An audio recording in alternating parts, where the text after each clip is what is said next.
Hello again. This is a recap of some key points in our course from week 4. I want to talk primarily about boards in this little video. And I want to talk about this book. It's the Chait, Taylor, and Ryan book, Governance as Leadership. Governance as Leadership. I have the cover off of this book. It might look a little different than yours. Chait talks about the problem with boards. And if you read the information in course content by John Carver, you'll find that although their approaches to boards can be pretty different in terms of their approach and their strategy, they both agree on one thing, and that is that most nonprofit boards do a pretty pathetic job. In fact, quoting John Carver, he says 95% of boards are not fully doing what they are legally, morally, and ethically supposed to do. That's quite something. 95% of boards are not fully doing what they're legally, morally, and ethically supposed to do. He also says boards tend to be incompetent groups of competent individuals. Incompetent groups of competent individuals. If you've been to many board meetings, I think that's a pretty insightful statement. So my advice to you in terms of the problems with boards is to take a look at page 15 in the Chait, Ryan, and Taylor text and underscore those parts that are helpful to you in understanding what he means when he talks about the problems with boards. He talks about how many board members are not clear as to their reason for being on the board. And that's kind of amazing when you think about it. They probably have been to orientation sessions about the job they have on a board. They may well have been to conferences and meetings which tell them about the role and function of boards. And so for Chait to talk about how one of the problems being that people don't have a clear reason for their being on the board and what the board's role and function is, that's pretty disturbing, and is why, according to Chait, Ryan, and Taylor, and also John Carver, that some 95% of nonprofit boards are not very competent in what they're doing. This book by Chait, Ryan, and Taylor is a real keeper. Whatever you end up doing in higher education, and I hope you have very high aspirations, and I hope you meet those aspirations, be sure that this book remains on your bookshelf. This book is gold, really. And if you learn it and understand what is in this textbook, you'll be far ahead of everyone else who doesn't know what's in it. In fact, to try to support that learning, I've created the kind of a cheat sheet for Chait, a Chait cheat sheet that you'll find in course content. It's simply 2 pages.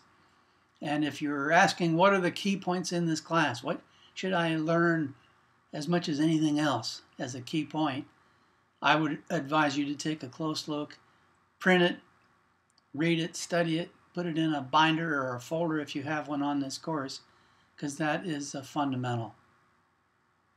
You need to know the 3 modes of governance, backwards and forwards: fiduciary, strategic, and governing. I meant generative. Fiduciary, strategic, and generative are those 3 modes. My experience with boards is that many boards are stuck in the fiduciary mode. They're being watchful, they're being good stewards, they're asking the right questions about budgets and enrollment, they're making sure that they evaluate the president, they have a policy manual. Those are good things. And Chait says it's okay to do fiduciary work. In fact, boards need to do fiduciary work. It's not okay to be a fiduciary board. It's not okay that that is your only function as a board or area commission in the case of some of our community colleges if they are stuck in strictly the fiduciary mode. Now, my experience is also that many presidents don't want their boards to move beyond a fiduciary mode. They don't want them to be strategic or generative. And why is that? The reason for that is that it can put the president in the driver's seat if their board stays in the fiduciary mode. Many presidents, or at least some that I know, have said, well, just leave me alone and let me do my job. They've said that to their boards, if not in specific words, they've intended that. A couple more points about the Chait, Ryan, and Taylor text. Point one, of the three modes, generative mode is not intuitive. So you need to study it carefully. It's easy to understand fiduciary. It's intuitive to understand strategic mode. But generative governance has its own peculiar take to it. Generative governance involves insightful thinking. It involves right brain thinking as opposed to rational and analytic thinking. The key question with generative governance is, what is the question? So in fiduciary board work, a board needs to ask good questions, but a generative board would say, what is the question? What questions should we be asking here? It's about seeing things in new ways, framing the problems rather than solving them. In strategic governance, there's a great deal of emphasis on problem solving. It's about making sense of things. Most boards rarely do generative governance. It's kind of messy, it's kind of unstructured, it's kind of freewheeling, and many boards find that uncomfortable. They want a clear agenda, specific goals, chop, chop, chop, A, B, and C, and we're finished with the board meeting. A second major point about the Chait, Ryan, and Taylor books has to do with one of the best lines in the book. I already said I think this is a phenomenal book, and in that phenomenal book is one of the best lines. Open to page 124. Get your highlighter and highlight this sentence. Too many boards value harmony over productivity and congeniality over candor. Critical sentence, because I think it's so very true, and it has such a negative impact on the proper functioning of a nonprofit board. Let me say it again. Too many value harmony over productivity and congeniality over candor. Most board members are nice people, and so they take that element of their personality and wanting to be nice.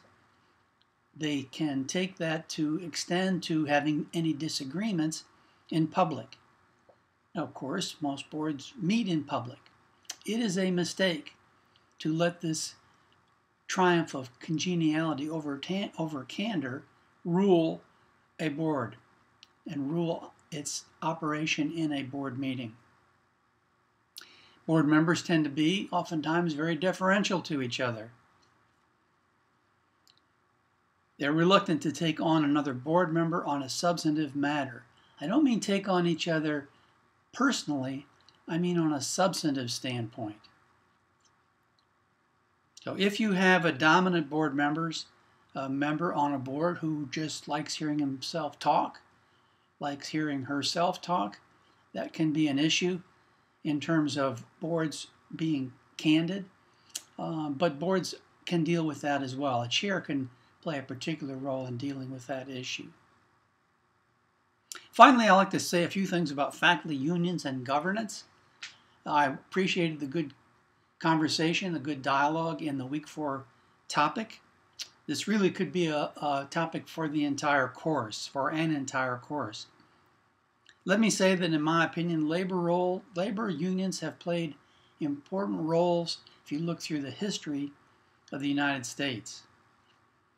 They were at work early on, 100 years ago, taking on issues of long hours, low pay, few benefits, dangerous working conditions.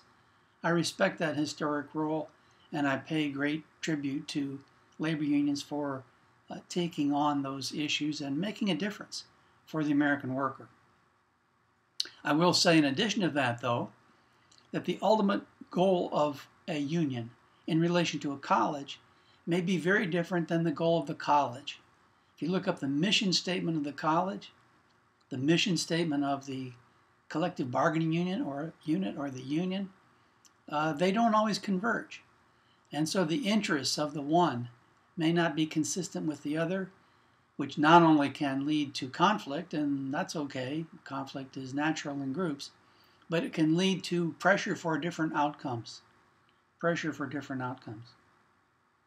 One of the manifestations of that is in the difficulty of removing someone who is clearly a poor performer, whether that person is teaching psychology, they're a librarian, they're a counselor in the advising center.